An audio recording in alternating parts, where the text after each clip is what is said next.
Hey everybody, welcome to Down Home Backyard Gardening. If you see behind me, it's nothing but containers. And what I want to do is talk about the benefits of a container garden and some of the drawbacks and why you should make a container garden. Even if you have a big garden, you should still have a container garden. Or if you have a very limited space, make a container garden. So that's what we're going to talk about.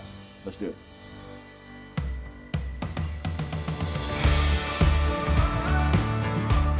Okay, so right off the bat, why a container garden? Well, the container garden is great because you can move them around.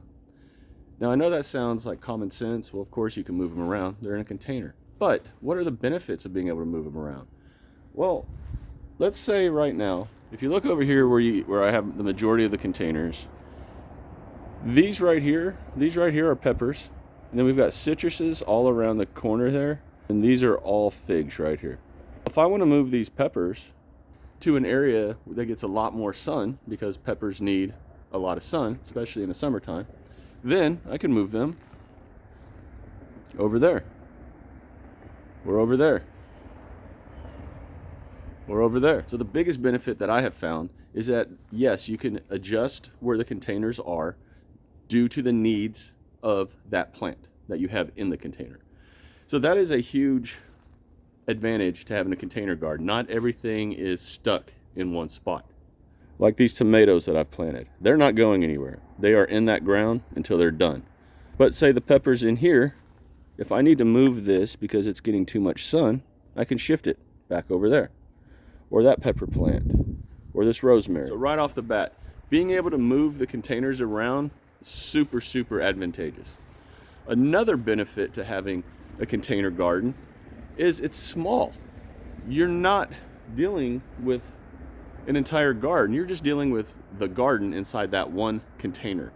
So if say you live in an apartment and you have a small patio, well, you don't need all of this if say you just really like jalapenos or habaneros or cherry tomatoes. Something small that you can grow in a container, you can grow in a container on your patio.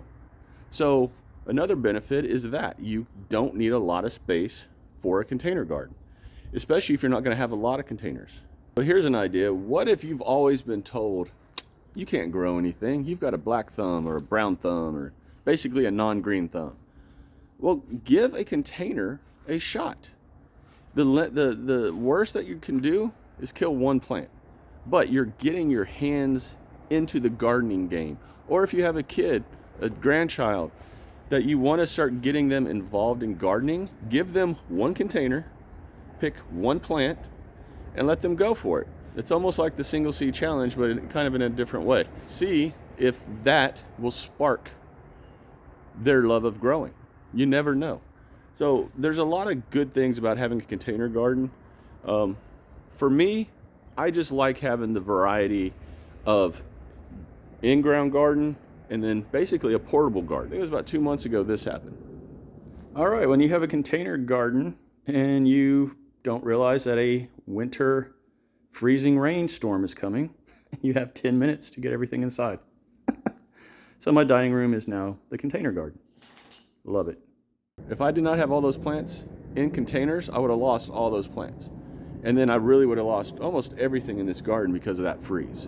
So having them over there in a portable way, the containers, saved, 20 plants? 20 plus plants of mine. So that's a huge advantage to a container garden. Let's talk about the flip side, and those are the cons.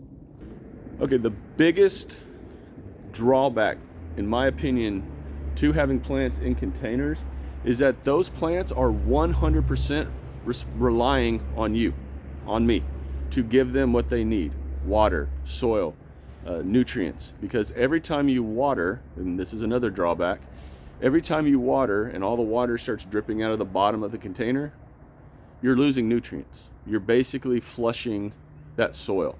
So you have to continuously amend the soil to make sure that that soil is healthy for the plants that you're growing. Those right there are two huge drawbacks to a container. You have to stay on top of your amendments when it comes to a container garden. Absolutely, no doubt about it.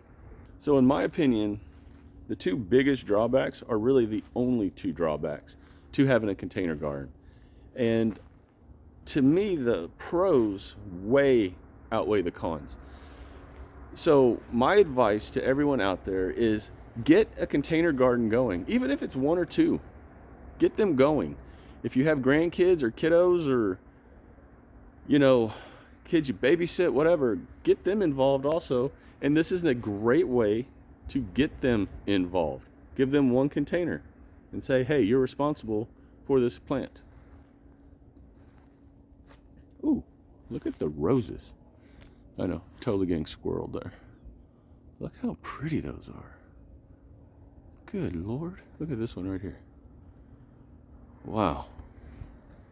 Okay, sorry. Totally got squirreled there.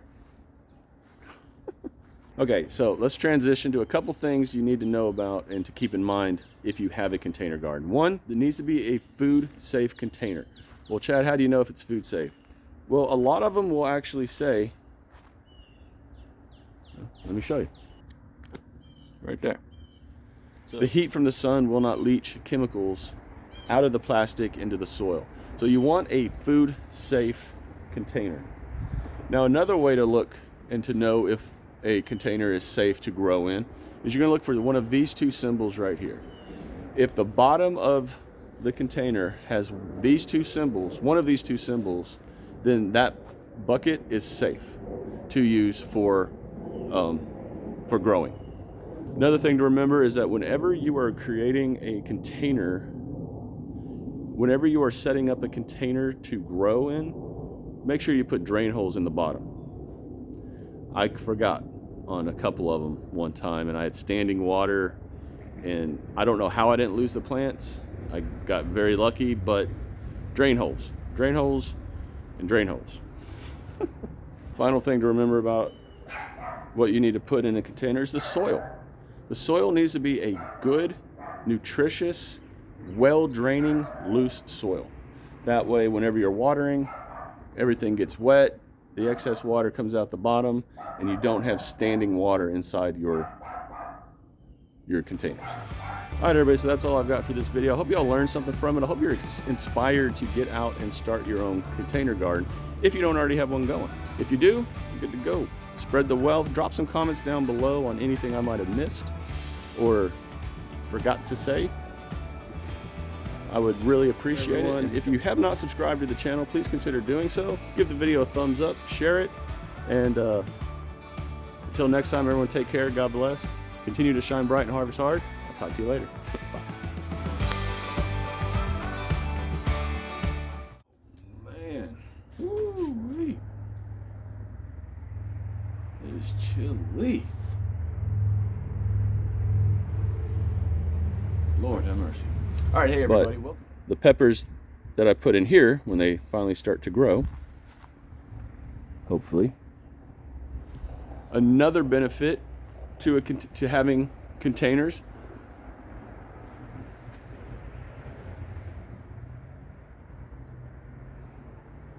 I forgot. Okay, so as I'm walking in my backyard, looking at the garden and seeing what is and isn't growing, because there's stuff not growing. Cantaloupes. Oh man, I love it. I'm still recording, aren't I? Yeah, it's all good.